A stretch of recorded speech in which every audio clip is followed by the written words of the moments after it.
Hey guys, I am Caleb Giddings, And I'm Keith Finch. and you are watching Gunday Brunch live on the. We're not live. Why would I say that? You're watching We're Gunday. definitely not live, Caleb. We don't record this live.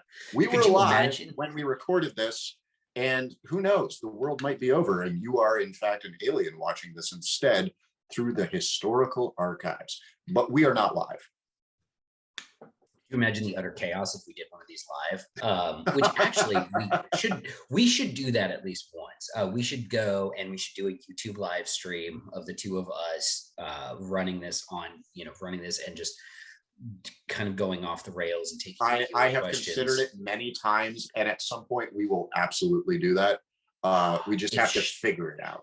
If I have to go to SHOT Show, which I may have to go to SHOT Show, I may have to go to SHOT Show, so that could be the place. Yes. SHOT Show live stream. All right, but anyway, SHOT Show live stream. So today's I want to thank you to all of our sponsors. Sponsor banner here. Sponsor Yay, banners. Money.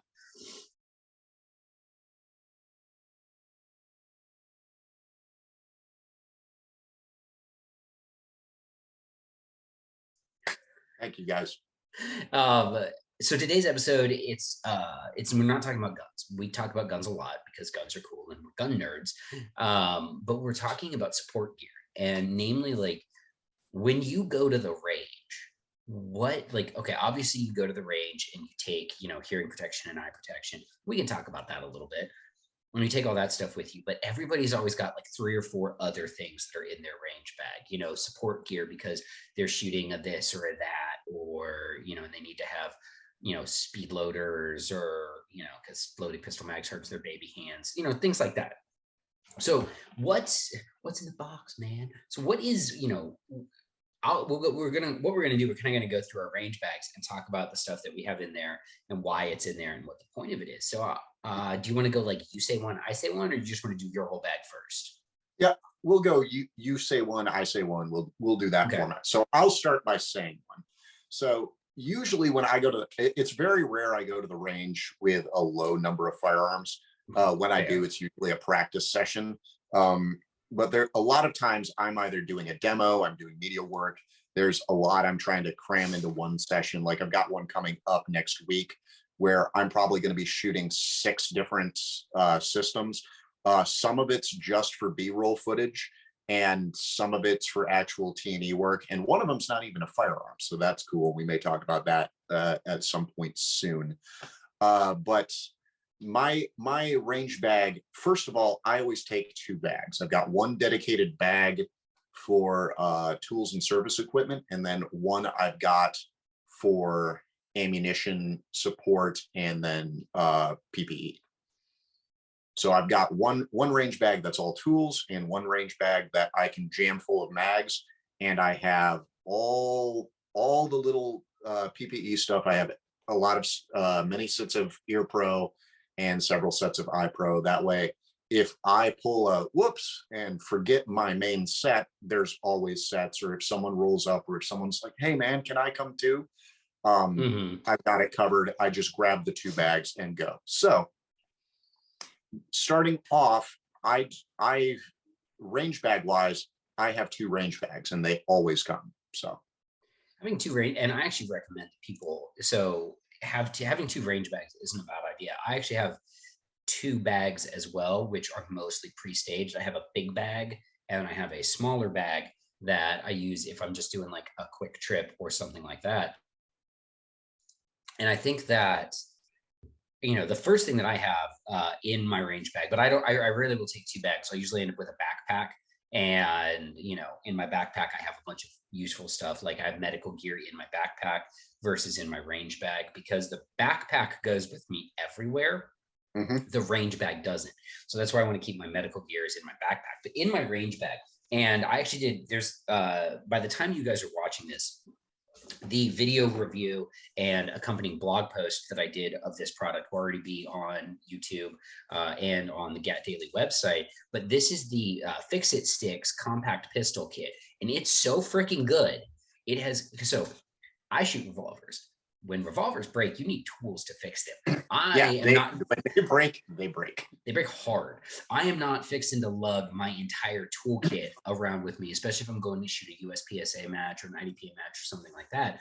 This little thing, it's got awesome. It's so full of awesome goodies. It's got friggin' it's got all kinds of bits. It's got Torx bits. It's got flathead bits. It's got a ratchet, like this ratchet T handle, and it's got a friggin' it's got what do you call a torque wrench? It has a torque wrench, so that if you're adjusting your screws on an optic, you can actually torque them to the factory recommended whatever inch pounds of torque it's supposed to be. And this thing, it's I got sent this by a friend of mine who works who does PR for the company, and he was like, "Hey, can I send you one of these to review?" I've had it for months and I haven't talked about it. And I just recently started using it. And I'm like, I should have been talking about this for months because it's great. And this episode will come out before Christmas. It's only $180. If you like somebody $180 worth and they shoot guns, so worth it. I forget, this is not a commercial. I just love this damn thing. It's so handy. So fix No, and sticks. I always feel bad about that. I'll get sent stuff to review, and if it's something that I like really casually like, and it just ends up in my everyday carry or on my belt because it's like, oh, this thing's really useful, I then shove it in that, and it just comes with me everywhere, and I never end up like taking it aside and actually talking about it, which gets me to my next piece of kit, which is the multitasker. Oh, wait a minute. The one of those. Yep. The multitasker, which does everything pretty much except torque. Thank you. Thank you, God. This has helped so many times. And this doesn't sit in my range bag. It's actually on my pistol belt. It's in one of the mag pouches. I just shove it in there and it lives there forever. And I've used it so many times on rifles that have stopped during classes, on a handgun if it's acting up. It's just been so useful. And then I keep all the bits in the range bag. So it's kind of in two places. All the bits and all the pieces that can go with the multitasker are in the range bag, and then the multitasker multi-tool itself is chilling on my belt. I've also used the twist. I've also used the nano, and their new M4 wrench is looking exactly along those lines of just being well thought out and super cool. And so good shout out to multitasker, but this thing has saved me more than any other tool in my range bag. I too have a multi-tool in my range bag. I have a SOG, whatever the hell this is called. Okay, so Yep. fun story about this. I was overseas and this was floating around my armory, and it floated around and floated around and floated around, and it was there, and it was gear adrift, and it became gear a gift. Because if you're watching this and this was yours and you left this in an armory in the Middle East, you know where it is.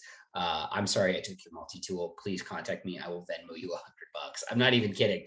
But this thing is it's so useful.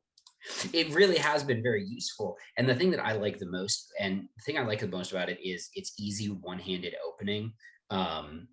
And where it's been useful for me is, so this particular multi-tool has been discontinued by SOG. They have a new version of it that I'm sure is just as good. What's been great for me is how narrow the plier tips are, because sometimes you're trying to like grab something and it's really tiny, and like a big chunky plier isn't going to do what you want it to do. So this has been it's been a real, well, and again, I'm sorry to whoever I stole it from.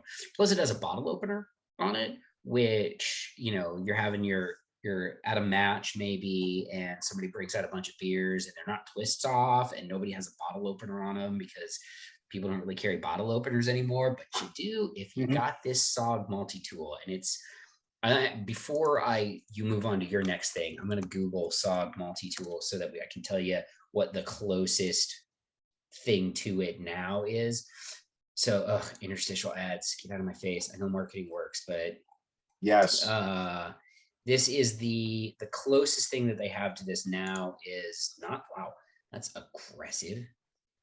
This is like the good Lord, these are all of their new multi-tools are very aggressive, guys. Like I'm gonna call this looks kind of like the SOG power plant, but Yeah, that's And, probably about the and to closest. jump back to mine real quick, Yeah. this is a Series 3X, and you can still find them. They're online various places, but I think it's currently discontinued. I don't know if we're moving on to the Series 4 right now, or if we're just focusing on things like the Twist, because the Twist is also really handy. It does like 70%, 80% of what this guy does.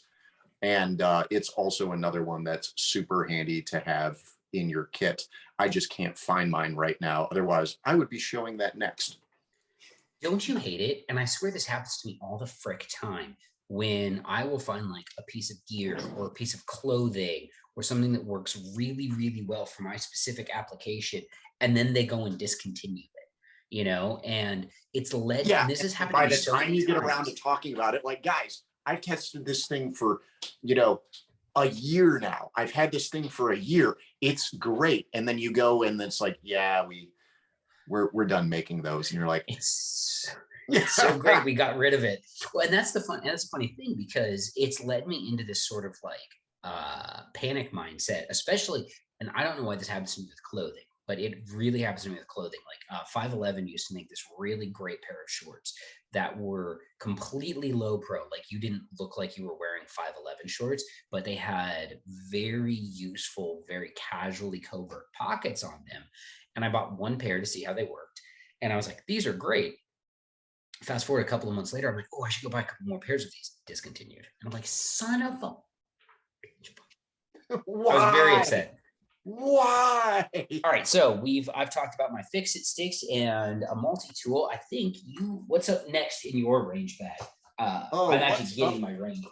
Yeah, what is up next in my range bag? I'm gonna make the proverbial shout out to, if you don't have first aid attached to your range bag, you are wrong. Right now, I don't remember if it's a Dark Angel or one of the prepackaged kits that AR 500 Armor was selling at the time that had I think it's the AR 500 one. They might still sell it. It's a nice little mollied on first aid kit. It's just a prepackaged one that they put their logo on. It was like, oh, okay. I have a mean joke about AR 500 because there are plenty of mean jokes about AR 500. I mean, if you use their armor, you're going to need a first aid kit. If you use the armor that their name to be associated with, their plates, their actual level 4 plates, and their polyethylene plates are actually good and NIJ certified, but they buy those. They buy those and brand those. I don't know who their OEM is for those products, but they were pretty well priced, and those two products specifically are very nice and work. But yeah, steel plates are steel plates, guys, and you can play the better than nothing card, but Spall is still Spall and not good. Also, they're heavy as shit. It's so heavy. So, and on that medical topic, what I use for my medical is, this goes with me everywhere. This is the Filster Pocket Emergency Wallet, and there's a pouch on my Beretta. That spells pew, and that's on purpose. Yeah, absolutely. There's a pouch on my in my Beretta brand tactical backpack that fits this perfectly, and then the pouch right next to that fits Cat TQ perfectly. So those go with me everywhere I go. If I'm going to the range, I will supplement that with, I'll have a boo-boo kit. Like, I'll have because I've seen a lot more people cut their fingers on slides and magazine feed lips and stuff like that than I've seen people get traumatic amputations. We actually ran into that in my office. A traumatic amputation? A no, a boo-boo. The fact that everyone in the office had traumatic injury first aid gear. Like, if you had severe bleeding, we got you. If your leg broke, we got you. If you were missing a limb, we got you. If you were having a heart attack, we got you. If you smashed your finger in a doorway and broke the nail a little bit and it was bleeding, we don't got you. Well, and what I used for that, and they used to sell them on Amazon, and I'm actually trying to find it. It's like Adventure Medical Kit or something like that. Here we go. It is the Adventure Medical Kits trauma pack. So what I did with this was I got this thing, and you can get them on Amazon. They're like $40, and they come with all sorts of goodies in them. And what I did was I took this Adventure Medical Kit trauma pack and I added a bunch of, oh, these now come with a SWAT T tourniquet. Oh, these have gotten even better. Holy crap, buy these guys. I'll put a link to this in the description of this video so you guys can see what I'm talking about. But I get one of those and then I'll open it because they're Velcro, not Velcro, Ziploc, and I'll put in a bunch of Band-Aids because they don't have Band-Aids in them. But all of the other stuff that they have, like, antiseptic wipes, things like that, are all useful components in a boo-boo kit. Then I just add a shitload of Band-Aids, and now I have Yeah. my boo-boo kit. Yeah, and you should have both, guys. You should, because the likelihood that you have a minor injury that needs to be cleaned up is much, much higher. And so my actual range bag with the tools and everything that I've got in it, that has a first aid kit on it, and then my belt has a North American Rescue, I believe, MFAC first aid kit, and that one's got a TQ and extra gauze and everything like that. But you should also have a thing of Band-Aids and a little bit of tape and some antiseptic. And sunscreen, definitely sunscreen. Sunscreen is a good one. So it was funny. I was shooting a Steel Challenge match last weekend or 2 weekends ago, and I heard a child cry out in pain because one squad up from us had like a family and they were all shooting Steel Challenge together. It was the cutest shit. And so I said to my squad, I'm like, hey, I'm gonna just go make sure everybody's okay over there. So I go walking over and I'm like, I'm gonna go off. I'll still be on audio, but I think I'm gonna go off video for a second. All right. Yep. So I walk over and, I ask if everybody's okay. And the mom is like, yeah, he just cut his thumb loading a magazine, and I was like, no problem. Do you guys need a Band-Aid or any wipes or anything like that? I've got a pretty good boo-boo bag in my range bag. And she's like, no, I think we're okay. So I trundle back. I go get ready to shoot my stage. And the range master asks me, he's like, hey, so what's your civilian job? Are you a paramedic or something? And I was like, no, why? He's like, well, you have all that medical gear. I just assumed. I'm like, but what if somebody get hurt? Yeah, like what if someone get ouch? Yeah, I had a similar experience with a mutual friend of ours, a very large one. We saw a car crash. We were on our way to work, and we saw a really nasty car crash at an intersection while we were getting gas and morning drinks, and we're like, ooh, that's a problem. So we grab just the generic first aid bag that we kept in the back of the truck at the time, and we go and see, oh, hey, nobody else is here yet. Let's see if we can help. And this poor old lady started shouting out the driver's side window that she was on fire. And I'm like, are you? She in fact was not. We got her out of the truck, looked her over. I think the worst she probably developed from the whole thing is a bruise. And that is a testament to modern vehicle design, ladies and gentlemen. Because the truck was destroyed. She was fine. She had elevated heart rate. She thought she was on fire for a second. She was not. I'm glad she wasn't on fire. But yes, very glad she wasn't on fire, because I had not grabbed the fire extinguisher. I had only grabbed the aid bag. But we went out, and then first aid with that was just talking to her, keeping her calm, out of shock, and just, regular. I've just had a very scary experience. Let me vent my spleen of all the things that could possibly be going wrong. Because then she's like, I need to call my boyfriend, but my phone's out of minutes. But Who still has phones that take minutes? I don't know. She was an older lady, like probably early 60s. So like, I don't know. But this whole thing's going on, and we're just like, hey, are you all right? Is everything okay? You're moving around a lot, so I don't think anything's broken, or you're not in pain right now. And we're going through this whole thing, and we gather this small crowd of people around who are like, oh wow, those two are doing such a good job. And we're like, those nice boys. We have very, very basic first aid training. Cool. And then we hand her off to the paramedics when they arrive after 10 minutes. They come up from down the road to the fire station, and hand her off, start talking to the police about what we saw, because the other part of the crash drove off. He booked nice and left, so it was a hit and run. He eventually came back, a lawn care truck with the trailer and the mower still attached to it, peeled off and hero pursued this guy. Nice. and dragged him and his big Yukon back. and the Yukon was not in good, like they would have found this guy. There was no reason to change. They would have found him. The battery was sticking out of the engine compartment into space. Like that's how bad the front end got mangled. But anyway, back on it. We responded and we started doing very basic first aid that you would learn in any sort of trauma, injury, anything like that. And we know things to watch out for, like signs of neck injury and signs of TBI, and we're looking for that.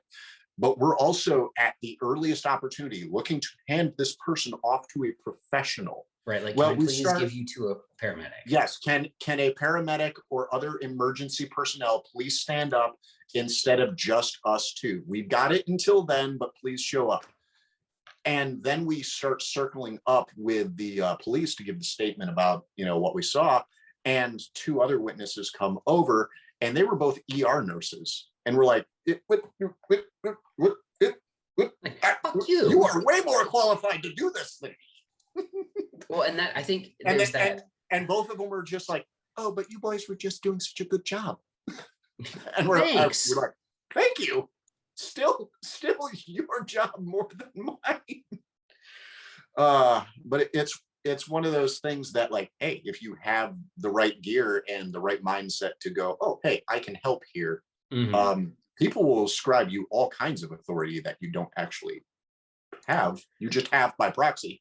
Yeah. Well, and I think that's interesting too, because when you talk about like the level of medical training that, you or I have, I'm like a D class medical, like my medical training, to put it in USPSA terms, is D class. However, that means I'm I have way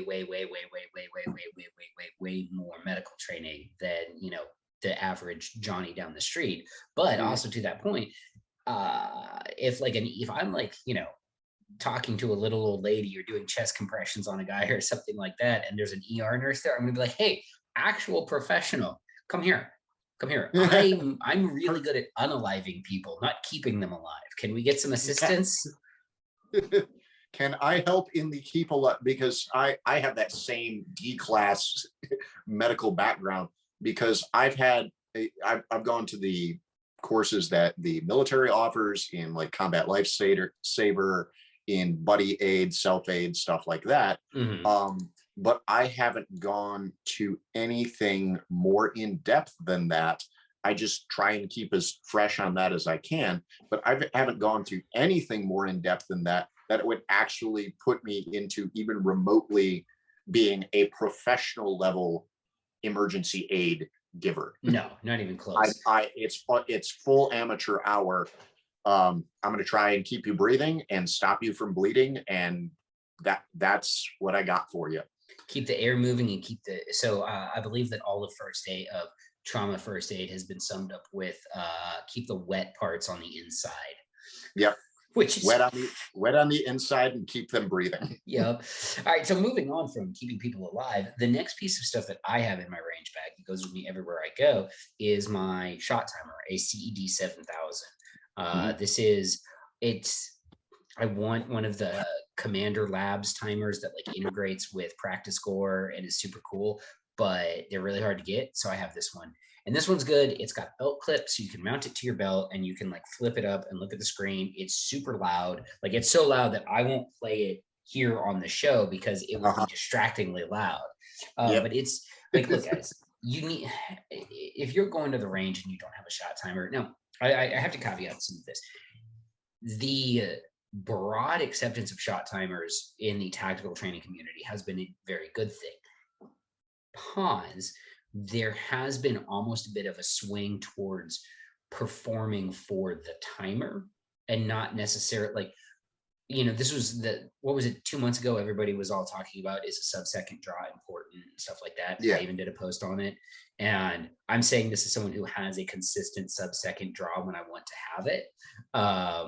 That was so much. There is a slight downside because you have gotten some people who are sort of trying to figure out how many angels can dance on the head of a pin because they're chasing a number on the timer. They're not necessarily chasing real applicable performance gains. But that's a different episode. Get yourself a shot timer. We can talk about shot timers because my next piece of gear is also a packed shot timer. Yay! And it's one of those guys, it's a very, very necessary piece of gear because it gives you objective information. This doesn't lie. I used to use the phone apps that were shot timers, Those and are bad. those work as a start beeper only. They Yeah. do not pick up gunshots well. They do not adjust well. They do work as a start beeper, which if that's what you need out of your shot timer, you can make do with it with an app on the phone. But this gives you real objective information. It's very good at picking up splits, and these will be sensitive enough, depending on where they're put, that even if you're using a suppressed gun, you might be able to track on these because they're actual shot timers and they're properly calibrated for this type of stuff. But this is super, super crucial to getting information that you need in order to, work on what you need to work on. You need to put yourself on a clock and see realistically, what can I do and in what time can I do it? Now, I'm with you that I think there are a lot of people out there who chase a time down, who are all about chasing something on this clock, and they're doing a disservice to people who are working on getting in under 2 seconds or getting under Mhm. second and a half right now, because like you are a revolver shooter, you're a handgun shooter, I'm a rifle shooter, and so my time on handguns, my speed on handguns is lower than guys like you or guys like Mark Santos, who are primarily handgun shooters, and they put a lot of time into the handgun, because I always end up getting stuck in rifle circles, Like, I'm gonna go shoot which is a shit. lot of fun. I shoot rifles very good, but Me there are shoot also rifle people good. me shoot rifle good. Me Moody. So I do want to throw a shout out. I've been playing around with their app. It's called the Shot Bud app, and it works. And it's a shot timer that integrates into your Apple Watch. It's only on Mhm. Apple Watch right now. I've used it. It's pretty good. It's not a perfect, and I've actually talked to them about this. They're not a sponsor or anything like that. I just give them feedback. It is not a perfect substitute for a shot timer. It's not, but it is better than all of the other apps that I've ever used. And there's one reason why I really like it, especially if I'm training on an indoor range, is it gives me a haptic start signal. So if you've ever tried to take a shot timer to an indoor range and you're having a good time and you're shooting, you're pulling triggers, and then some guy shows up in the point next to you with a 308 with a 16-inch barrel, and he goes boom, boom, and you can't hear your timer start beep, and you're like, did I miss that? The nice thing about the shot bud is it definitely eliminates that, and you get just that. It vibrates my wrist. I'm like, oh, time to shoot. And you can also set it up in live fire so that it just uses input from the accelerometer to tell you when your shots are. Not the most accurate thing, but if you're doing like a part-time drill, it can be pretty useful for that. So shout out to the shot bud guys. I think they have an interesting product, and it has lots of potential to be they're making progressive improvements on it. So I think it has lots of potential to be really good. And there are a lot of good shooting apps that are emerging, Mm-hmm. better as they get better with body mechanics and haptics and input, and working with updated softwares that are coming out through smartphones and other smart devices. There are a lot of really cool apps coming down that can overall improve the whole shooting experience and make it so that you use live fire training more efficiently, or you don't have to do, you can work on skills with dry fire but get a lot more information on the input. So Yeah. yay, smart Oh technology. yeah, actually, the shotgun's great for dry fire. I actually really like it for that. And part of that again is back to that haptic, because I have a toddler in my house, and I don't necessarily always want my friggin', if he's napping and I'm dry firing, I don't want it to be like Beep. beep, and all of that. So shout out to Shotbud. If y'all see this, send me money. Um, send Gunday Brunch money. Sponsor the show. We would appreciate that. Please, that would be All right. So moving on to my next piece of gear, send and this sponsor. is sort of the last like gun gear thing that I have, but I always carry two bits of cleaning supplies with me. So I carry a nylon brush or a toothbrush, just because even when I'm not shooting revolvers, sometimes it's handy to have a brush to get goo out of a thing that shouldn't have goo on it. But Back. I always carry a bore snake. So I will always carry like a nylon brush or a toothbrush, which by the way, the Fix It Sticks has a nylon brush in there. So that's eliminated an extra thing that I would carry. But I'll always carry like a toothbrush or a nylon brush and a bore snake. And when I have revolvers, I will carry two bore snakes because you need a different size bore snake for the cylinders than you do for the barrel. If you have a 357 revolver, I have a 40 cal bore snake for the cylinders and then a 357 bore snake for the barrel. If I've got my 40 out at the range, then I've got a 40 cal bore snake for the barrel and a 45 for the cylinders. So that's and the bore snake is useful if you have any gun because look, most of us clean, and I also carry like a generic bottle of CLP. Yeah. Did you ever get involved in the lube wars where everyone's like, this lube is better, that lube is better? Oh like, man, I did not deeply get involved in the lube wars. I was very much just a classic CLP fan, and turns out that was probably the right answer. Well, and so here's my thing. Like, I've been in the gun so industry here's mine, a CLP rag. Ooh. Just a rag that I use for cleaning up little, goops and everything like that. But take the rag that you're using to put CLP on stuff and clean stuff and just keep it in your range bag, because that stuff, like the oil stays in it. And so it's very good at still keeping things working. It's not going to get it, inspection clean, but your guns really should be inspection clean. So I will say, if you do that CLP rag in the bag, put it in like a gallon Ziploc baggie. Yes. Like put it inside something so that it doesn't goo up things in your bag that you don't want gooey. And I also recommend Ziplocs for cans of oil, cans of cleaner. Anything that is liquidy, Ziploc it up. Right. It's like first aid. We want to keep the wet stuff inside. Yes. And go ahead. Oh no, so yeah, I mean, like cleaning supplies, I think it's nice to have stuff like that. Again, a lot of people, their idea of cleaning is they'll run a bore snake down their gun and then put some lube on it, and that's fine, especially because with an AR, that's really all it needs. With a lot of modern guns, it works very well with a lot of modern guns.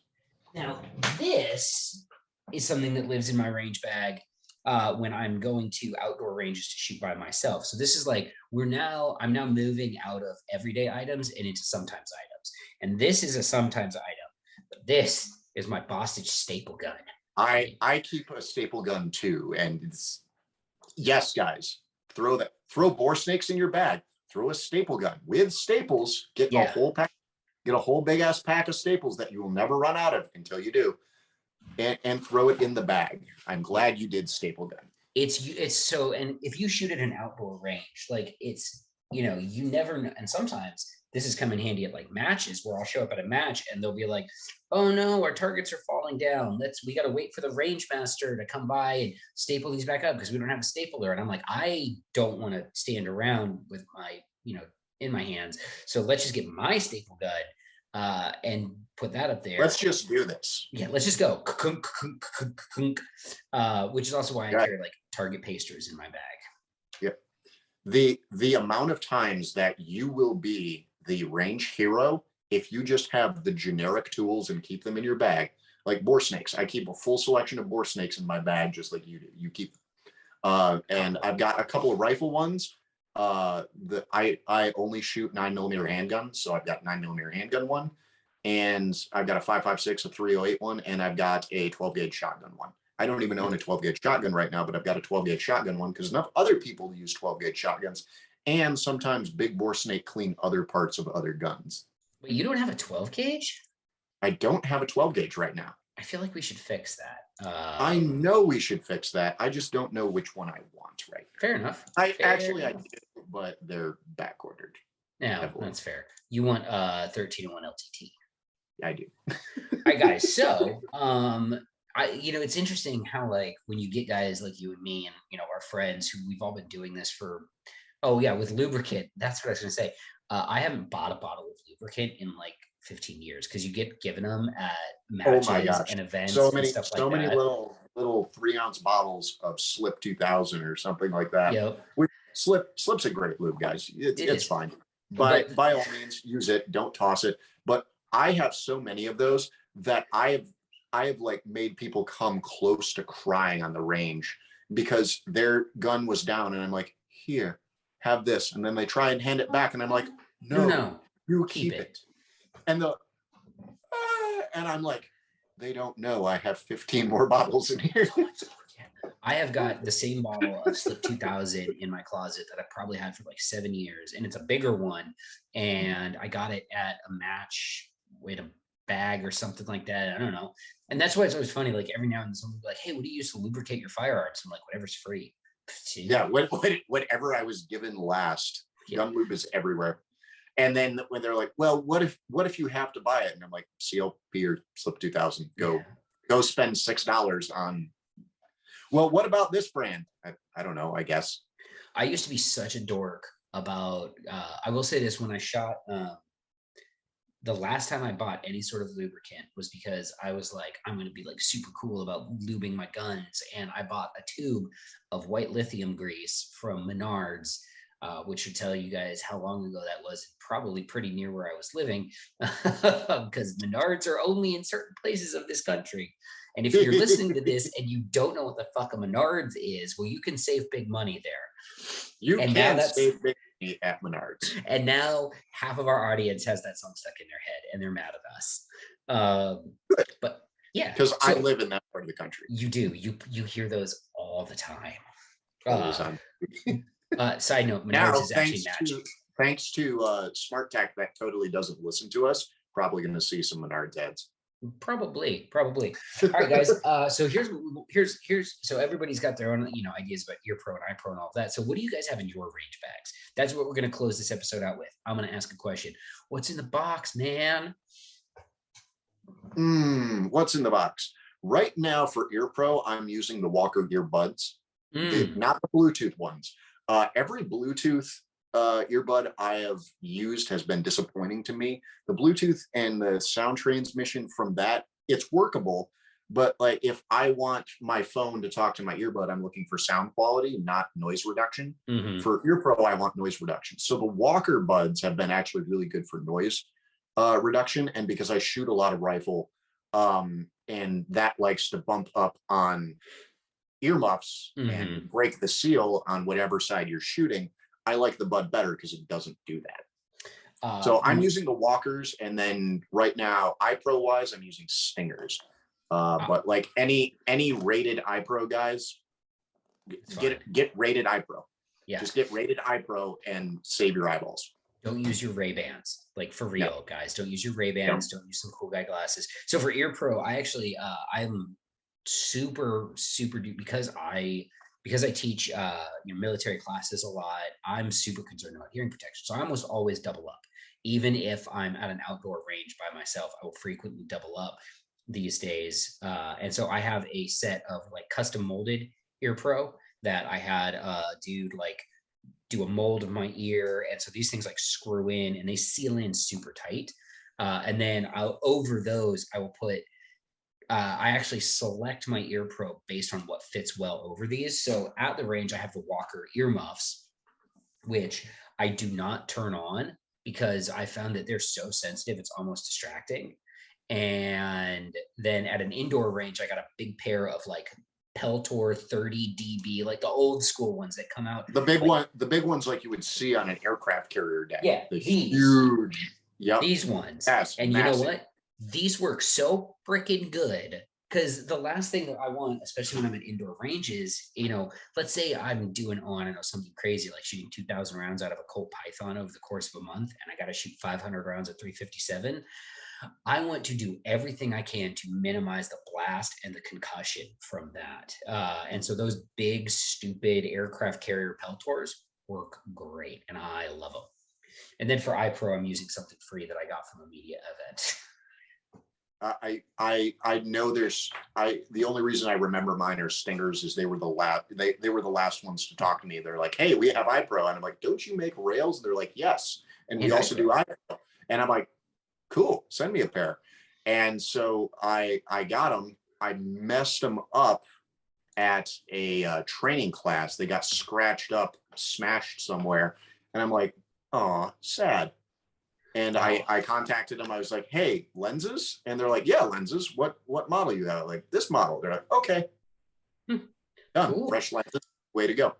I am But going yeah, to, before we wrap this episode, I have an iPro story. So I was at a training event for the Air Force, and I was one of the instructors, and we had a non-cop there who was like there as an observer. I forget what the hell she did other than be useless.